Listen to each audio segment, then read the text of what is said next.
শুভেন্দু পালানোর পথ পাবে না বললেন জয়প্রকাশ। রবিবার সমবায় ভোটকে কেন্দ্র করে দিনভর উত্তপ্ত হয়ে উঠেছিল নন্দীগ্রাম। লাঠি বাঁশ নিয়ে মারপিটের পাশাপাশি বোমাবাজিও হয়েছিল। গতকাল রাতে একই রকমভাবে বিজেপি ও তৃণমূলের মধ্যে সংঘর্ষ বাধে। বিষ্ণুপদ মণ্ডল নামে এক তৃণমূল কর্মীকে ধারালো অস্ত্রের কোপ মারে বিজেপি, এমনটাই অভিযোগ তৃণমূলের। যদিও সেই অভিযোগ অস্বীকার করেছে বিজেপি। এরপরে বিষ্ণুপদকে আশঙ্কাজনক অবস্থায় তমলুক মেডিকেল কলেজ হাসপাতালে নিয়ে যাওয়া হলে গভীর রাতে তার মৃত্যু হয়। সোমবার তাম্রলিপ্ত গভর্নমেন্ট মেডিকেল কলেজে ময়না তদন্তের পর মৃতদেহ নিয়ে যাওয়ার আগে রাজ্যের বিরোধী দলনেতা শুভেন্দু অধিকারীকে হুঁশিয়ারি দিলেন তৃণমূল কংগ্রেসের রাজ্য সহসভাপতি জয়প্রকাশ মজুমদার।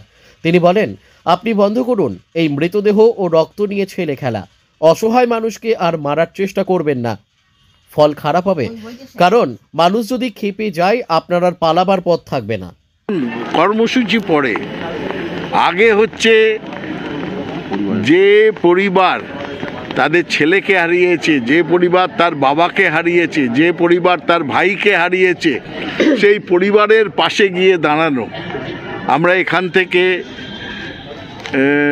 নিয়ে বডি নিয়ে আমরা যাব নন্দীগ্রামে, 7 নম্বর জলপাই যেখানে বাড়ি, আমরা যাব সেখানে। পরিবারকে সান্ত্বনা মমতা বন্দ্যোপাধ্যায় পাঠিয়েছেন সান্ত্বনার কথা, তো সেইটা পরিবারের কাছে তার বার্তা পৌঁছে দেওয়া। সুপ্রিম কোর্ট অর্ডার দিয়েছে, কারণ ওই তো একই জিনিস।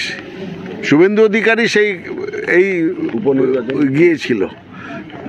দেখুন, আধা সামরিক বাহিনী, পুরো সামরিক বাহিনী কি কোনো বাহিনী নয়। কোথাও কি কোনো ফলাফলের হেরফের হচ্ছে? এই যে উপনির্বাচনগুলো হলো 6টা, সেই 6টা উপনির্বাচনে 89 কোম্পানি, 6টা মাত্র উপনির্বাচন, 89 কোম্পানি আধা সামরিক বাহিনী ছিল। কিছু কি ফারাক হয়েছে? তৃণমূল কংগ্রেস তাদের জেতার লিড বেড়েইছে। সবাই বলে উপনির্বাচনে সাধারণভাবে মানুষ কম ভোট দেয়, কারণ তাদের আগ্রহ কম থাকে। কিন্তু দেখা যাচ্ছে যখনই তৃণমূল কংগ্রেস বনাম বিজেপির কথা হচ্ছে, মানুষ বেশি উৎসাহ নিয়ে এসে বিজেপিকে গোহারা হারাচ্ছে, তৃণমূলকে বিপুল ভোটে জয়লাভ করাচ্ছে। এর থেকেই বোঝা উচিত যে তোমরা যেতে পারো কেন্দ্রীয় সরকারের কাছে, সুপ্রিম কোর্টের কাছে, আমাদের সৈন্য লাগবে, আমাদের এই লাগবে, ওই লাগবে, নির্বাচন কমিশন তাদের সঙ্গে, সব কিছু। কিন্তু মানুষই তো শেষ কথা বলে, মানুষই শেষ কথা বলে বলেই এখানে এই অবস্থা। তাই আমরা মানুষে বিশ্বাস করি, ওরা বোমাতে বিশ্বাস করে। আমরা মানুষের উন্নয়নে বিশ্বাস করি তৃণমূল কংগ্রেস, আর ওরা মৃতদেহে বিশ্বাস করে। এই হচ্ছে শুভেন্দু অধিকারীর সঙ্গে আমাদের রাজনীতির তফাৎ। এই রাজনীতি বেশি দিন চলতে পারে না, এবং আমরা চলতেও দেবো না। আমি এখান থেকে একটাই কথা শুভেন্দু অধিকারীর উদ্দেশ্য বলে দিচ্ছি, এটা আপনি বলেন যে আমি নন্দীগ্রামের, আমি পূর্ব মেদিনীপুর বলেন, আমি আপনাকে শেষ হুঁশিয়ারি দিয়ে যাচ্ছি, আপনি বন্ধ করুন এই মৃতদেহ এবং রক্ত নিয়ে ছেলে খেলা। অসহায় মানুষকে মারার আর চেষ্টা করবেন না, তার ফল খারাপ হবে। কারণ আমরা তার কিছু ব্যবস্থা নেব সেটা বলছি না, মানুষ যদি খেপে যায় তাহলে কিন্তু আপনার আর পালাবার জায়গা থাকবে না। ওই 18 জন 30 জন কেন্দ্রীয় সিকিউরিটি নিয়ে যে ঘুরে বেড়ান, তারা পর্যাপ্ত হবে না।